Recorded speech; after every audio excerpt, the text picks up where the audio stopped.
Plate Dheena, அர்ஜய் Dheena எல்லாம் தாண்டி Guinness record படைத்த தீனா அப்படின்னு தான் சொல்லி ஆகணும். முதல்ல இது என்னோட ஐடியாலாம் கிடையாது. நான் வேலை பார்த்த ரேடியோ ஸ்டேஷனோட ஐடியா. பீஜிங்கில் வந்து ஒலிம்பிக்ஸ் போயிட்டு இருந்தது. அப்போ வந்து ஒலிம்பிக்ஸ் கனெக்ட் பண்ணி என்ன பண்ணலாம்னு ரேடியோ ஒலிம்பியாட்னு ஒன்று பண்ணலாம், ரேடியோ மேரத்தான் பண்ணலாம். இந்தியா ஃபுல்லாக இருக்கக்கூடிய பிகெஸ்ட் ரேடியோ ஸ்டேஷனில் இருக்கக்கூடிய மார்னிங் ஷோ ஹோஸ்ட் பண்ணுறாங்களா ஆர்ஜேஸ், அவங்கெல்லாம் தேர் கொண்டு டூ ரேடியோ மேரத்தான். சென்னை ஸ்டேஷனில் ஆர்ஜே தீனா மட்டும் கின்னஸ் பண்ணணும்னு அவங்க டிசைட் பண்ணுறாங்க. இதெல்லாம் அவங்க முடிவு எடுத்து தி ஆர் கமிங். இட்டாலியில் வந்து ஸ்டிஃபினோ வினோரின்னு ஒருத்தர் இருக்காரு. அவர் வந்து 135 மணி நேரம் தொடர்ந்து ரேடியோவில் நிகழ்ச்சி பண்ணி ஒரு உலக சாதனை பண்ணியிருக்காரு. You going to break that record அப்படின்றாங்க. ரொம்ப நேரம் ரேடியோல பேசுறாங்களே இந்த ஆர்ஜே, எப்படி அங்க வந்து அந்த ப்ராசஸ் நடக்கும் அப்படின்னு நிறைய பேர் வந்து தீனானை வந்து சாப்பிடாம, குளிக்காம, தண்ணி குடிக்காம இப்படி பேசிட்டு இருக்காங்க. 12 மணி நேரம் பண்ணீங்கன்னா அப்போ 1 hour, 24 hours பண்ணீங்கன்னா 2 hours. You can accumulate and take the time for your rest and break. 4:30 to 5:30 வந்து அது டேக் பிரேக் ஏர்லி இந்த மார்னிங். அப்போ தான் வந்து காலை கடனை முடிக்கிறதுக்கு ஒரு 10 நிமிஷம் ஒரு உடம்பெல்லாம் மசாஜ் பண்ணிடுவாங்க. கடனெல்லாம் உள்ளே போயிருக்கும்ல. ஒரு ஆர்ஜேவா உங்களோட இத்தனை வருஷம் பயணங்கள்ல உங்களுக்கு மறக்க முடியாத ஒரு செலிபிரிட்டி இன்டர்வியூனா அது என்னென்ன? சிவகார்த்திகேயன், ஓவியா அண்ட் பாண்டியராஜன் சார், இவங்க 3 பேரும் என்னுடைய ரேடியோ ஷோ கூடிய லாஸ்ட் ஷோக்கு வந்தாங்க. அதுதான் மரீனா படத்தோடைய லான்ச்சோட இன்டர்வியூ பிக் எஃப்எம்ல. அன்றைக்கி தான் என்னுடைய கடைசி ஷோ. சினிமாவும் தாண்டி ஸ்போர்ட்ஸ்லேயே உங்களுக்கு ரொம்ப இன்ட்ரெஸ்ட் ஜாஸ்தி இருக்குது அப்படிங்கிறது எனக்கு பர்சனலாகவே தெரியும். அதில் கிரிக்கெட்டில் அதாவது தோனி அவர்களை மீட் பண்ணுறதுக்கு ஒரு வாய்ப்பு, அந்த ஒரு சான்ஸ் கண்டிப்பாக இருந்துச்சு. இல்லை, தோனி கிட்ட வந்து உங்களுக்கு சென்னையில் என்ன பிடிக்குன்னு கேட்டப்போ அவருக்கு வந்து மசால் தோசை, டீ ரொம்ப பிடிக்கும். எனக்கு தோனி வந்து பெரிய இன்ஸ்பிரேஷன். அதாவது நான் வாழ்க்கையில் வந்து நம்ம ஃபோட்டோ எடுத்துக்கணும்னு நினைக்கக்கூடிய ஒரு செலிபிரிட்டி இருப்பாங்கல்ல, கண்டிப்பாக அவர். அந்த மாதிரி இன்னொரு ஐடால் வந்து நான் பார்க்கணும்னு நினச்சி வந்து ஏஆர் ரஹ்மான் சார். ரஹ்மான் சாரே நான் அவருடைய கின்னஸ்க்கு அப்புறம் நேராக போய் அவர் ஸ்டுடியோவில் பார்த்து ஒரு ஃபோட்டோ எடுத்துட்டேன். ஆஸ்காருக்கு முன்னையும் பார்த்தேன், ஆஸ்காருக்கு அப்புறமும் பார்த்தேன். 2 தடவை பார்க்கறதுக்கு வாய்ப்பு கிடைச்சது. லைஃப் லாங் இது போதும்டா, நான் ஆர்ஜி ஆனதுக்கு இதுவே எனக்கு அந்த லைஃப் டைம் செட்டில்மெண்ட் மாதிரி கிடைச்ச ஒரு மூமெண்ட் அப்படின்னு உங்களுக்கு அப்படி மறக்க முடியாத மூமெண்ட் வந்து எங்கள் அம்மாவையும் அப்பாவையும் கூப்பிட்டு ஸ்டுடியோவில் வச்சு இன்டர்வியூ பண்ணது என் கின்னஸ் டைமில். அப்பா அங்கே வந்து ரொம்ப ஓக்கலாக இருக்க மாட்டார். அவர் பாசத்தை காட்டுவார், தெரியாது, எவிடென்ட்டாக இருக்காது. அம்மாவுடைய பாசம் எவிடென்ட்டாக தெரியும். அந்த மாதிரி எங்கள் அப்பாவுடைய பாசம்.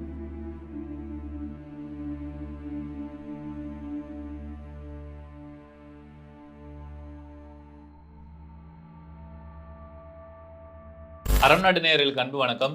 நாங்களும் ஹீரோ தான் வித் கிஷோரோட ஷோவில். இன்னைக்கு நம்ம எபிசோடோட ஹீரோ வந்திருக்க யாருன்னா, பொதுவாக இந்த பார்ட்டிக்கெல்லாம் ரொம்ப ஃபேவரேட் டிஜே, 90s கிட்டுக்கு இவர் தான் ஃபேவரேட்டான ஆர்ஜே. சின்ன வயசில் பேசிகிட்டே இருக்கியே, இப்படி பேசி என்ன சாதனை பண்ண போகிற அப்படின்னு வீட்டிலலாம் திட்டுவாங்க. ஆனால் பேசினா கூட சாதனை பண்ணலாம் அப்படிங்கிறத பேசி மட்டும் இல்லாமல் அது கின்னஸ் ரெக்கார்டாக படிச்சிருக்காரு. பிளேட் தீனா என்று அழைக்கப்படும் தீனா அண்ணா தான் இன்னைக்கு நம்ம ஷோடைய கெஸ்ட்டாக வந்திருக்காரு. வணக்கம்ண்ணே. வணக்கம். வணக்கம் கிஷோர். எப்படி இருக்கீங்க? நல்லா இருக்கேன் கிஷோர். பிளேட் தீனா, அர்ஜய் தீனா எல்லாம் தாண்டி கின்னஸ் ரெக்கார்ட் படைத்த தீனா அப்படின்னு தான் சொல்லி ஆகணும். ஸோ 7 நாள் 168 மணி நேரம் தொடர்ந்து ரேடியோவில் ஷோ பண்ணேன். அந்த ஒரு மூமெண்ட் அது வந்து கின்னஸாக இன்னைக்கு மாறி இருக்கு. பட் எந்த ஒரு மூமெண்ட் வந்து உங்களுக்கு வந்து அது கின்னஸ் ரெக்கார்ட் படைக்கணும்னு உங்களுக்கு தோணுச்சா, இல்லை எப்படின்னா அது உங்களுக்கு அந்த ஐடியா வந்துச்சு ஃபர்ஸ்ட்?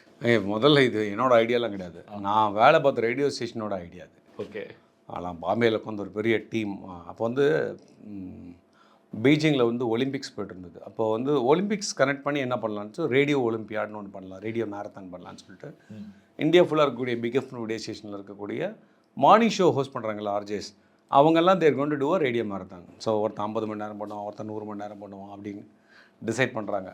அதில் இவங்க எல்லாம் சேர்ந்து டிசைட் பண்ணது எல்லோரும் எது வேணாலும் பண்ணிட்டோம். ஆனால் சென்னை ஸ்டேஷனில் ஆர்ஜே தீனா மட்டும் கின்னஸ் பண்ணணும்னு அவங்க டிசைட் பண்ணுறாங்க.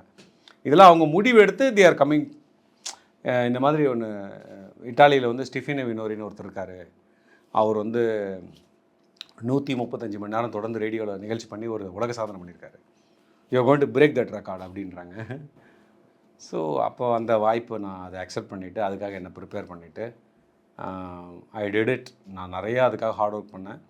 It's not only me, it's entire team. Big எஃப்எம்லாம் என் கூட நிறைய பேர் அதுக்கு ஒருத்தவங்க இருந்தாங்க. லிஸ்னர்ஸ், என்னுடைய ப்ரோக்ராமிங் ஹெட்லேருந்து என்னுடைய கொலீக்ஸ், ஆர்ஜேஸ், ஆஃபீஸ் பாயில் ஆரம்பித்து எல்லாருமே, all the partners, without there support இது ஒரு பர்சனோட யாருமே ஒருத்தனா ஜெயிக்க முடியாது.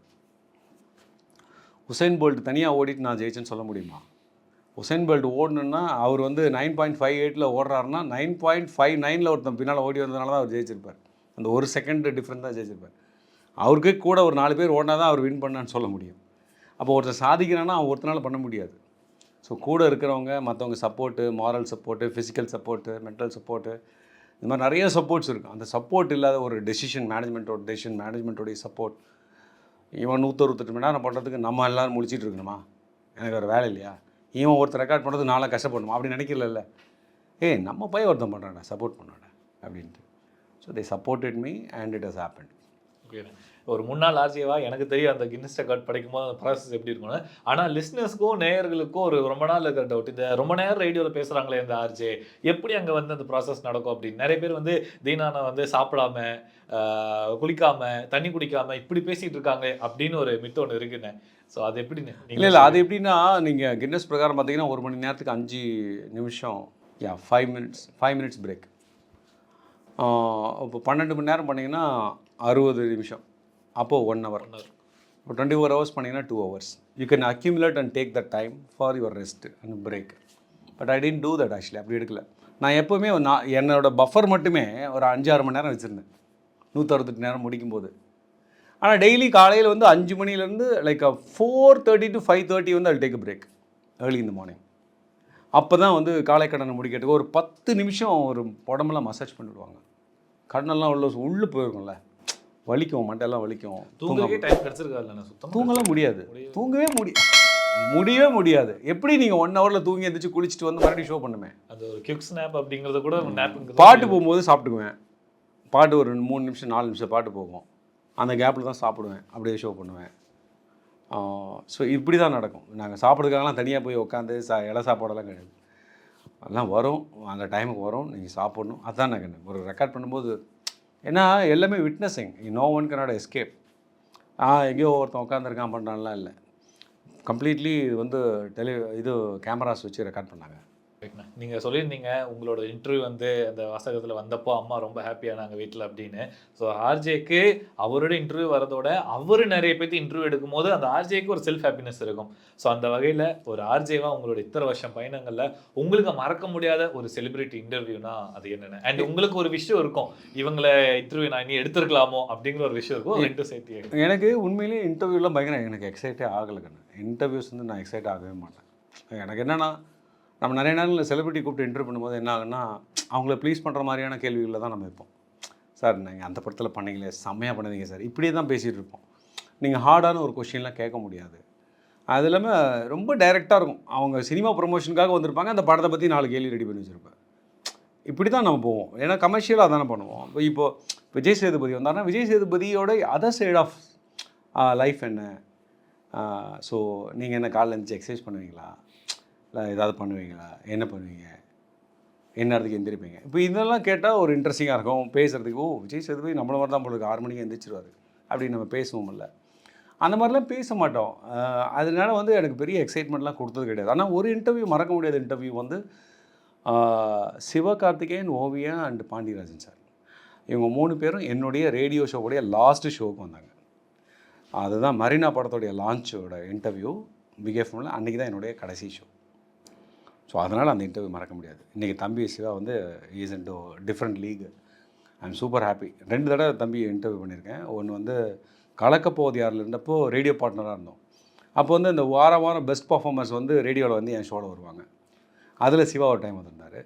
அதுக்கப்புறம் மரீனா படத்தோடைய லான்ச்சுக்கு என் கூட வந்திருந்தார். ஸோ சிவா இன்னும் எப்போது வாய்ப்பு கிடைக்கும் போது பார்க்கும்போது நல்ல அண்ணே எப்படின்னு இருக்கீங்க, நல்லா ரெஸ்பெக்ட்ஃபுல்லாக பேசுவாப்பில். ஸோ அந்த இன்டர்வியூ என்னால் மறக்க முடியாது. So special. இப்போ நீங்கள் சொல்லிட்டு இருக்கும்போது விஜய் சேதுபதி சொன்னீங்க. சிவகார்த்திகேயன் எந்த அளவுக்கு ஒரு சைடு ஸ்பெஷலோ, விஜய் சேதுபதி உங்களுக்கு என்ன சொல்கிறது, ஒரு ஹார்ட் டச்சிங் அளவுக்கு ஒரு ஸ்பெஷல் அப்படிங்கிறது உங்களோட சில இன்டர்வியூஸ் நாங்கள் பார்த்துக்கிட்டோம். அதாவது இன்றைக்கி அவர் வந்து மக்கள் செல்வனாக இருந்திருக்கலாம், ஆனால் அந்த காலத்துலேருந்தே அந்த டைம்லேருந்தே உங்களுக்கு ஒரு நண்பனாக இருந்திருக்காரு.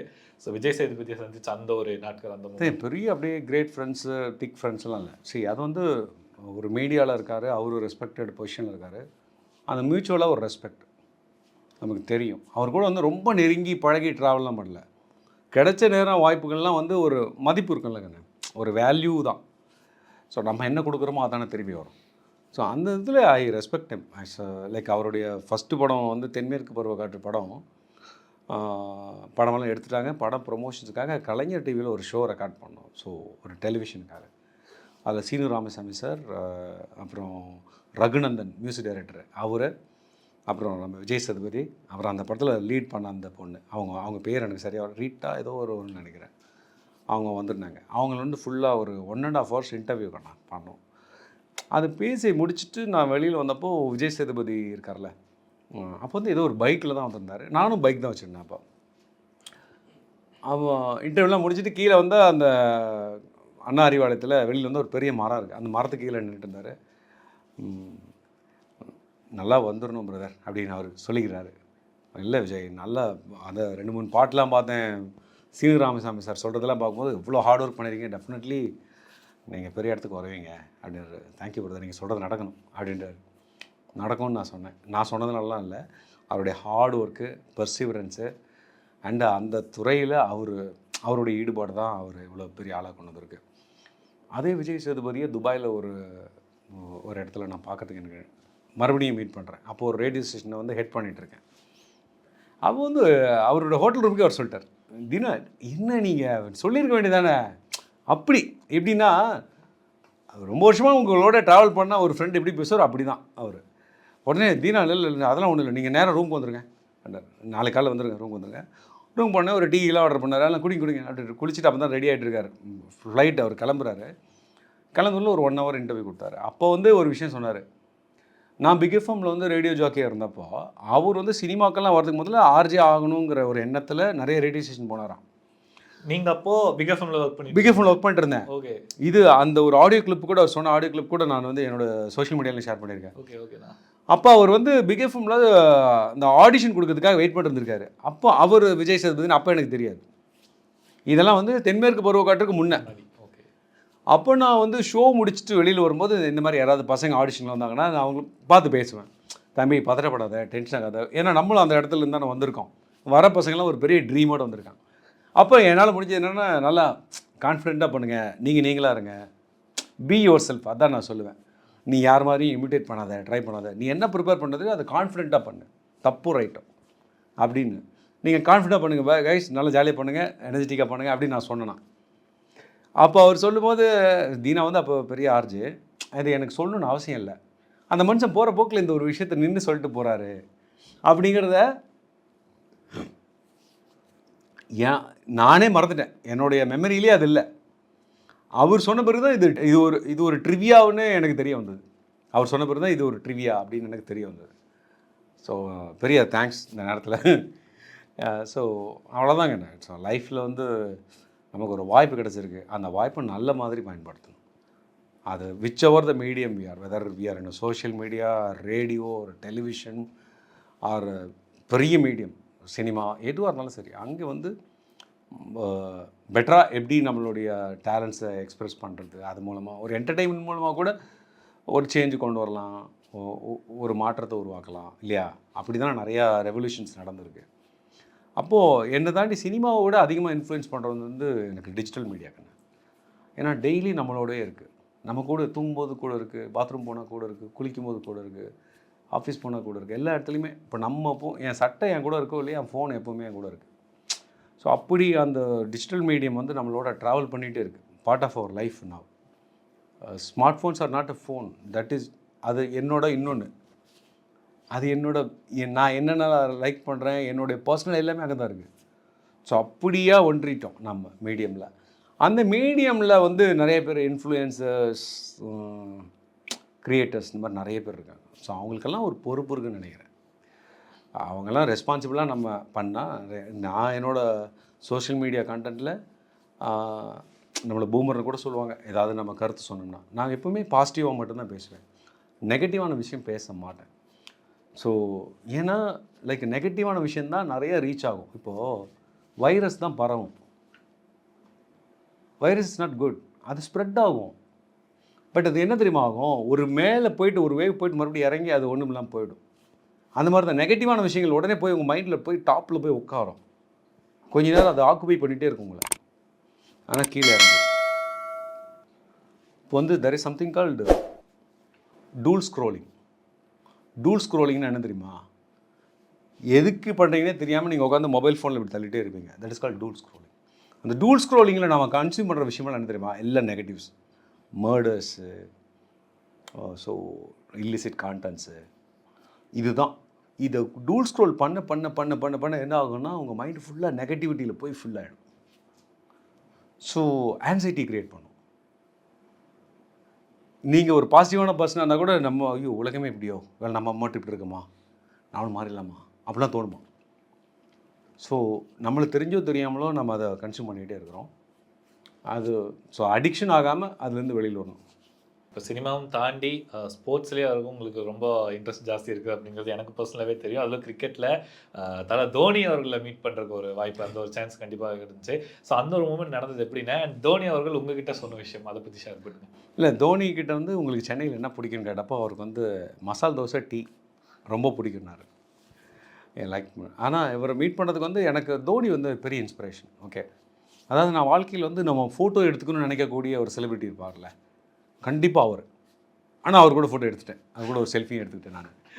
அது இங்கே நடக்கல, அமெரிக்காவில் நடந்தது. நான் யூஎஸில் வந்து ஒரு தமிழ் ரேடியோ ஸ்டேஷன் லான்ச் பண்ணியிருந்தோம். அப்போ நான் வந்து அமெரிக்காவில் இருந்தேன், லைக் நியூ ஜெர்சியில் இருந்தப்போ தோனி அவர்களுக்கு வந்து அங்கே இருக்கக்கூடிய மிட்டாச்சன்னு சொல்லிட்டு ஒரு கோல்ஃப் கிளப் இருக்குது. அந்த மிட்டாச்சன் கோல்ஃப் கிளப் வந்து இது வரைக்கும் எந்த பிளேயருக்குமே வந்து லைஃப் டைம் மெம்பர்ஷிப் கொடுத்தே கிடையாது. அதாவது ஹானரி மெம்பர்ஷிப் கொடுக்குறாங்க, ஃபஸ்ட் டைமாக கொடுக்குறாங்க. He is not a golfer, is a cricketer. ஒரு கிரிக்கெட்டரை கூப்பிட்டு ஆனர் பண்ணி அவ்வளோ வருஷம் பழமையான ஒரு கோல்ஃப் கிளப்பில் வந்து is a member now. Every time அவர் அமெரிக்கா போகும்போது கோல்ஃப் விளையாட வராங்க. அந்த கோல்ஃப் கிளப்பில் அவருக்கு மெம்பர்ஷிப் ஆனரி ஃபங்க்ஷனில் நான் அட்டன் பண்ணுறதுக்கு எனக்கு ஒரு சான்ஸ் கிடச்சிது. ஸோ அங்கே ராகுல் வாலியான்னு ஒரு நண்பர் இருந்தார். He is very famous for அமெரிக்காவில் கூடிய ரேடியோ ஸ்டேஷன்ஸுக்கு வந்து நிறைய ஒர்க் பண்ணுவார். He was my friend. அவர் ராகுல் வாலி தான், Dheena where are you, I know that you are a Dhoni's fan, today Dhoni is coming, come அப்படின்னாரு. கிளம்பி போயிட்டேன், பாஸ் கொடுத்தாங்க, போய் பக்கத்துலேயே நின்று அவரை இன்டர்வியூ எடுத்து பேசி ஃபோட்டோ எடுத்துகிட்டு அப்புறம் அந்த ராகுல் வாலியை வந்து என்னோட கின்னஸை பற்றி அவர்கிட்ட எக்ஸ்பிளைன் பண்ணார். Is from Chennai. Oh Chennai அப்படின்னாரு. I did 168 hours Guinness. Oh didn't sleep 168 hours அப்படின்னாரு. இதெல்லாம் அப்படியே போகிற போக்கில் இப்படி நடந்துட்டு பேசிட்டே போனது.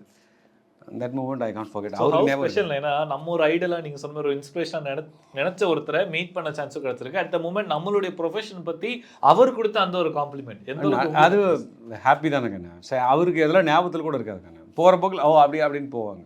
அது அவரோட பெருந்தன்மை கேட்குறது, ரைட்டா? அந்த மாதிரி இன்னொரு ஐடால் வந்து நான் பார்க்கணும்னு நினச்சி வந்து ஏஆர் ரஹ்மான் சார்.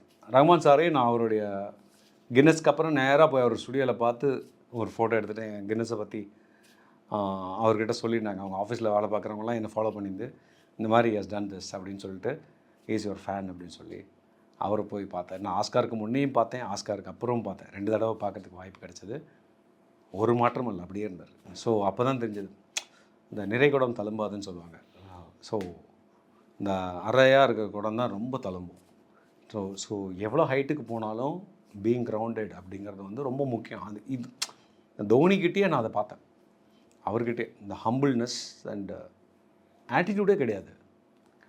ஆனால் நம்ம பார்க்குறோம்ல சில பேர்லாம் அப்படியே ஒரு மாதிரி அரகண்ட்டாக இருப்பாங்க. அங்கே ஸ்க்ரீனில் ஒரு மாதிரி இருப்பாங்க, திடீர்னு பர்சனலாக பார்த்தீங்கன்னா உங்களுக்கு வேறு மாதிரி பிஹேவ் பண்ண வச்சுருவாங்க. அப்படிலாம் நம்ம பார்த்துருக்கோம். ஆனால் இவங்க அப்படி இல்லை. அதனால தான் அவ்வளோ பேருக்கு பிடிச்சிருக்கு, வேறு ஒன்றும் இல்லை. உன் ப்ரொஃபஷனில் நீ என்ன பண்ணுறதை தாண்டி இந்த ஆஃப் ஸ்க்ரீன்லேயும் ஆஃப் ஸ்டேஜ்லேயும் நிறையா விஷயங்கள் பண்ணுவீங்கள்ல, அதுதான் உங்களை யாருன்னு வந்து போய் மக்கள்கிட்ட கொண்டு போய் சேர்த்தோம். ஏன் ரஜினிகாந்த் பிடிக்கும் அப்படின்னா அவர் சிம்பிளிசிட்டி. அவர் சொல்கிறார், நான் என்ன சிம்பிளிசிட்டி, நான் 5 ஸ்டார் ஹோட்டலில் தான் சாப்பிட்றேன், என்ன போய் சிம்பிள்ன்றீங்க அப்படிம்பாரு. இந்த வே ஹி கேரிஸ்ல அது சொல்கிறக்கே ஒரு அந்த குணம் வேணும். இவங்க சிம்பிளிசிட்டின்னு ப்ரொஜெக்ட் பண்ணுறாங்க. நான் இவங்களெல்லாம் வந்து தூக்கி வச்சு பேசல. இந்த மாதிரி சில விஷயங்கள், இந்த மாதிரி எல்லா துறையிலும் இருக்காங்க, நிறைய பேர் இருக்காங்க, புரிஞ்சுங்களா? அந்த மாதிரி பாலிடிக்ஸில் இருக்காங்க, ஸ்போர்ட்ஸில் இருக்காங்க, ஆர்ட்டில் இருக்காங்க, எல்லோரும் இருக்காங்க, நிறைய பேர் இருக்காங்க. இவங்கெல்லாம் சொன்ன உடனே தெரியுங்கிறதுக்காக உதாரணம் சொன்னேன். அதுக்காக நான் யாரையும் சப்போர்ட்லாம் பண்ணல. பட் தோனியை சந்திச்சது வந்து something special. I can't forget my life. ஓகேண்ணே, ஷோட எண்டு அந்த கிளைமேக்ஸ் பொசிஷனுக்கு வந்தாச்சு. ஒரு ஆர்ஜேக்கு மறக்க முடியாத ஒரு சில மூமெண்ட்ஸ் வந்து அந்த ஆர்ஜே பீரியட் ஆஃப் டைமில் வந்து கண்டிப்பாக நடந்திருக்கும். நீங்கள் கிட்டத்தட்ட ரொம்ப வருஷமாக ரேடியோ ஃபீல்டில் வந்து ட்ராவல் ஆகிருக்கீங்க. ஸோ ஒரு ஆர்ஜேவாக உங்களுக்கு மறக்க முடியாத ஒரு மூமெண்ட், அது லிஸ்னர்கிட்டேருந்து வந்தாலும் சரி, அது ஏதோ ஒரு இது அந்த வந்து லைஃப் லாங் இது போதும்டா, நான் ஆர்ஜே ஆனதுக்கு இதுவே எனக்கு அந்த லைஃப் டைம் செட்டில்மெண்ட் மாதிரி கிடச்ச ஒரு மூமெண்ட் அப்படின்னு உங்களுக்கு ஒரு மூமெண்ட்னால நான் காயின் டவுன் பண்ண முடியாது. இல்லை, கிட்டத்தட்ட ஒரு 15-16 வருஷம் நீங்கள் ஒர்க் பண்ணுறீங்க ஒரு ஃபீல்டில். அப்போ வந்து நீங்கள் இந்த ஒரு மூமெண்ட்டு எப்படி நீங்கள் காயின் டவுன் பண்ண, அதெல்லாம் பண்ணவே முடியாது. ஸோ ப்ராப்ளி மறக்க முடியாத மூமெண்ட் வந்து எங்கள் அம்மாவையும் அப்பாவையும் கூப்பிட்டு ஸ்டுடியோவில் வச்சு இன்டர்வியூ பண்ணது என் கின்னஸ் டைமில். ஏன்னா அவங்கெல்லாம் வந்து நாம் ஸ்டுடியோ எப்படி இருக்குன்னு தெரியாது, என் ப்ரொஃபஷன் எப்படி இருக்குன்னு தெரியாது, எப்படி வேலை பார்க்குறேன்னு தெரியாது. ஆனால் ரேடியோவில் வேலை பார்க்குறேன்னு மட்டும் தெரியும். அன்றைக்கி வந்து பார்த்தப்போ அப்பா அம்மா ரொம்ப சந்தோஷமாக இருந்தாங்க. அந்த மூமெண்ட் மறக்க முடியாது. ஸோ அந்த மாதிரி நான் அந்த கின்னஸ் முடித்த தருணம், அந்த லிசனர்ஸ்லாம் வந்து என்ன செலிப்ரேஷன்ஸுக்கு வந்தது மறக்க முடியாது. முதல் நாள் ரேடியோ மறக்க முடியாது. இந்த கடைசி நாள் ஆஃப் ரேடியோ மறக்க முடியாது. நிறையா இருக்குது. ரீல்னஸ்ண்ணே லாஸ்ட் கொஷின், அம்மா அப்பா பற்றி நிறைய விஷயங்கள் சொன்னீங்க. ஸோ நம்ம மீடியா ஃபீல்டுன்னு இல்லை, எந்த ஃபீல்டு எடுத்து நம்ம மாதிரி யங்ஸ்டர்ஸ் வந்து ஒரு இல்லை ட்ராவல் பண்ணுறாங்க அப்படின்னா கண்டிப்பாக பேரண்ட்ஸோட சப்போர்ட் வந்து ரொம்ப ரொம்ப அவங்க ஒரு கீ ரோலாக இருக்கும். ஸோ அப்பா அம்மா இத்தனை வருஷம் இந்த அளவு கடந்து ஒரு சப்போர்ட் கொடுத்துருக்காங்களே. ஸோ அதை நீங்கள் எப்படி பார்க்குறீங்க? அண்டு இப்போ அந்த பேரண்ட்ஸோடைய சப்போர்ட் டுவர்ட்ஸ் அவங்களுடைய சன் ஆர் டாட்டருடைய அந்த கோல்ஸுக்கு அந்த ஒரு விஷயத்து மீது உங்களோட ஒப்பீனியன் என்ன? சரி, இதை நான் சொல்கிறேன். இப்போது நேற்று நைட்டு திடீர்னு பயங்கரமாக அழ ஆரம்பிச்சிட்டேன். என் பொண்ணு என் ஒய்ஃப் வந்து எனக்கு இது கன்சோல் பண்ணுறாங்க. சோஷியல் மீடியாவில் ஒரு அப்பாவை பற்றின ஒரு வீடியோ பார்த்தேன். அந்த வீடியோவில் என்னென்னா, ஒரு ஸ்டேஜுக்கு போகிற பார்த்தீங்கன்னா அப்பாவும் பையனும் சரியாக பேசிக்க மாட்டாங்க. பார்த்துருக்கீங்களா? கம்யூனிகேஷனே கம்மியாக இருக்கும். அம்மா கிட்ட ரொம்ப கம்ஃபர்டபுளாக இருப்பான், அப்பா கிட்ட கம்மியாக பேசுவான். இவனுக்கு ஒரு காலேஜ் கிடச்சி வெளியூருக்கு போகிறான். அப்போ அந்த அப்பா போகும்போது கையாட்டிட்டு போவோம். கார் ஏறி போகும்போது ஃபோன் வரும். அம்மா கால் பண்ணாங்க. இப்போ கூட வேறு அம்மா தான் கால் பண்ணுறாங்கன்னு எடுப்பான்.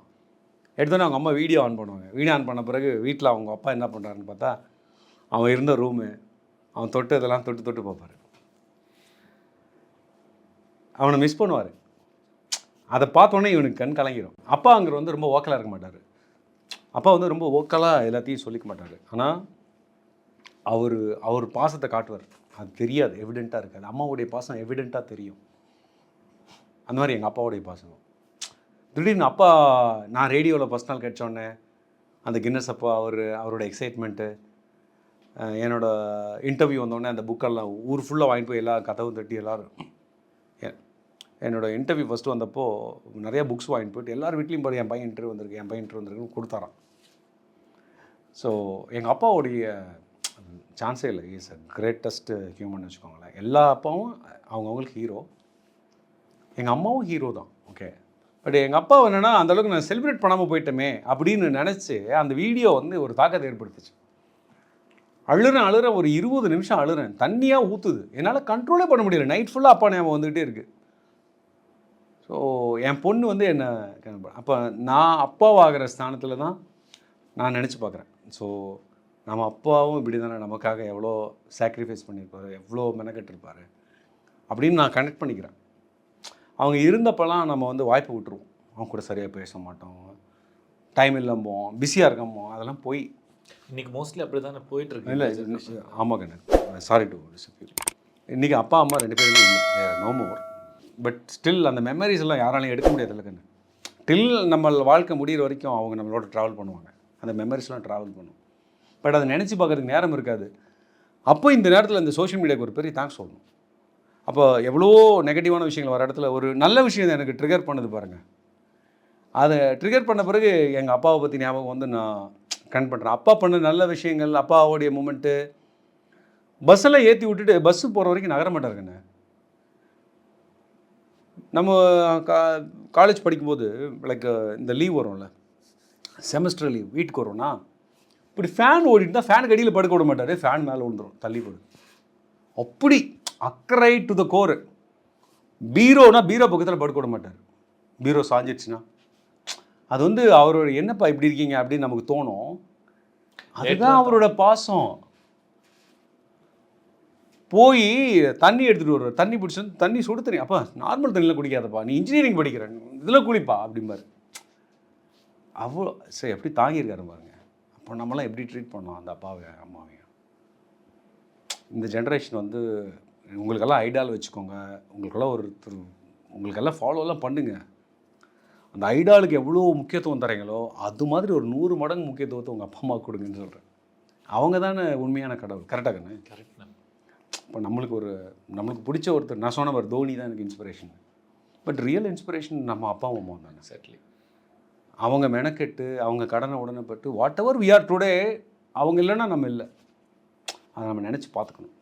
எப்போல்லாம் நேரம் கிடைக்குது அப்படின்னு நினச்சி பார்த்துக்கணும். கொஞ்சம் எமோஷனல் ஆகிடுச்சு. எப்படியோண்ணே பரவாயில்லண்ணே. அதாவது இவ்வளோ நாள் வந்து அதாவது தீனா நான் வந்து ஓகே ஜாலியாக அந்த ஒரு ஆர்ஜேனாலே ஜாலி டைப் அப்படிங்கிறோம். பட் ஒரு ஆர்ஜேக்கு பின்னாடியும் இந்த அளவுக்கு ஸ்ட்ரகிள் இதெல்லாம் இருந்திருக்கு அப்படிங்கிறது இதாகணும். சாரிண்ணே கொஞ்சம் எமோஷனலாக நான் லீட் எடுத்து கொடுத்துருக்கணும்னு நினைக்கிறேன். பட் எனிவேஸ்ண்ணே இவ்வளோ நேரம் எங்கள் சேனலுக்காக உங்கள் டைமை ஸ்பெண்ட் பண்ணி உங்களுடைய அதாவது பயணங்கள் உங்களுடைய எக்ஸ்பீரியன்ஸ் இதெல்லாம் சொன்னதுக்கும் அண்ட் இன்னைக்கு இயங்கிட்டு இருக்க டிஜிட்டல் வேர்ல்டோடைய ப்ராஸ் அண்ட் கான்ஸ் பற்றி சொன்னதுக்கும் ரேடியோ ஒரு கட்டமாக இதாகிட்டே வந்துட்டு இருக்கு. பட் ரேடியோக்கு என்றைக்குமே அழிவில்லை அப்படிங்கிறதும் இந்த இன்டர்வியூ மூலமாக வந்து ஒரு முன்னாள் ஆர்ஜே கேட்டு இன்னொரு முன்னாள் ஆர்ஜே கேட்டு தெரிஞ்சுக்கிட்ட மாதிரி இருக்குது. அதில் எனிவேஸ்ண்ணே ரொம்ப ரொம்ப நன்றி சேனலுக்கு வந்ததுக்கும் உங்களுடைய பொண்ணான நேரத்தை கொடுத்ததுக்கும். கண்டிப்பாக இன்னொரு இன்டர்வியூவில் இன்னொரு பொண்ணான நாளில் கண்டிப்பாக சந்திப்போம். ரொம்ப நன்றிண்ணே. உங்களுக்கு உங்கள் சேனலுக்கும் ஆல் த பெஸ்ட்மா. தேங்க்யூ. தேங்க்யூண்ணே.